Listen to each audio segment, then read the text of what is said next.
Assalamualaikum warahmatullahi wabarakatuh. Perkenalkan, nama saya Rangga J. Saputra dan ingin mempresentasikan PPT dengan judul Komunikasi, Informasi, dan Edukasi dalam pengaruhnya terhadap perilaku masyarakat dalam pengolahan limbah masker sekali pakai di masa pandemi COVID-19.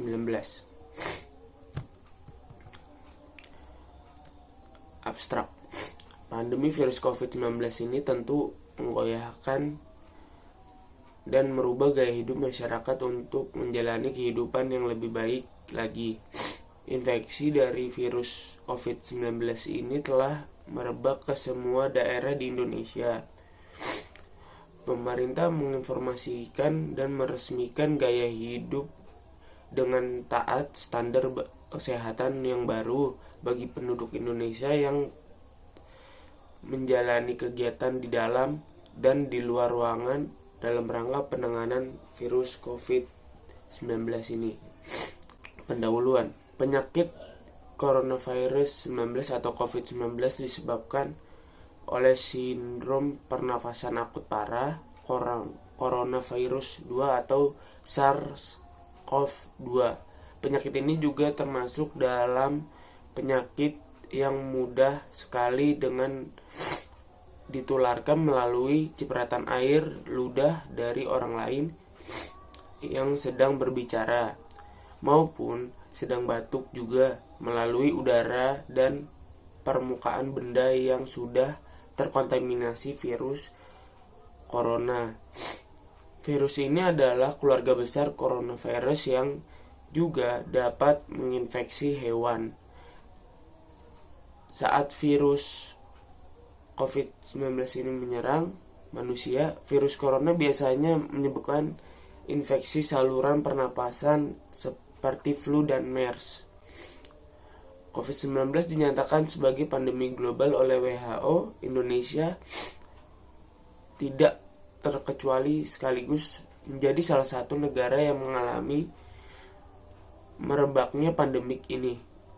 Melihat dari situasi serta kondisi pandemi yang berkembang di Indonesia, melalui peraturan undang-undang Presiden nomor 12 tahun 2020, pemerintah di Indonesia telah menetapkan pandemi COVID-19 sebagai bencana nasional.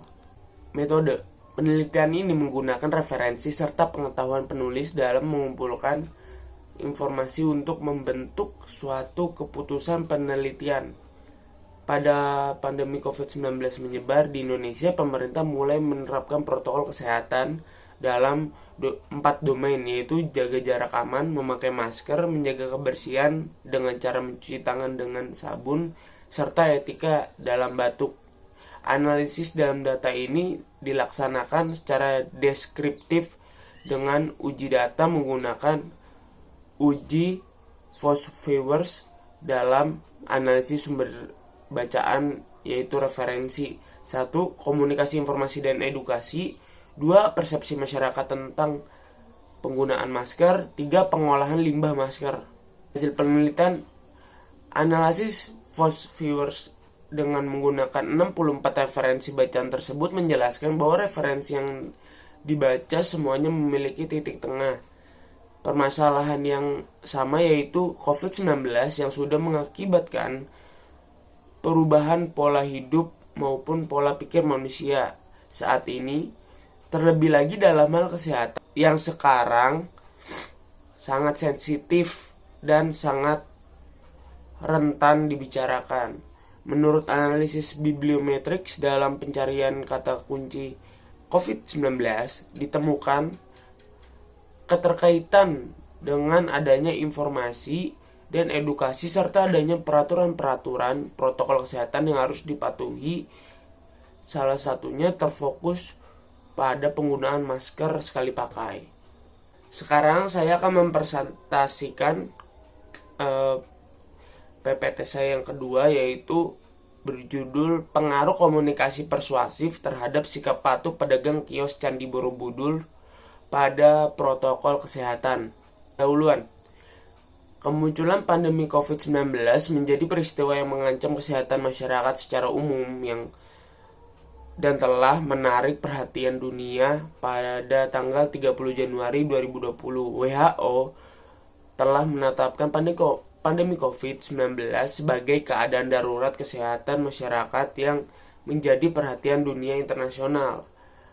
Meluasnya penyebaran pandemi COVID-19 di Indonesia memberikan dampak di setiap aspek kehidupan tanpa terkecuali.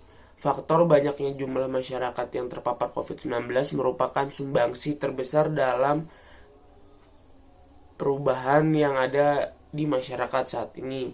Di Indonesia, total pasien terkonfirmasi positif COVID-19 per tanggal 6 Februari 2021 sebesar 1.134.854 orang, dengan pasien sembuh sebesar 926.980 orang, dan pasien meninggal dunia sebesar 31.202 orang.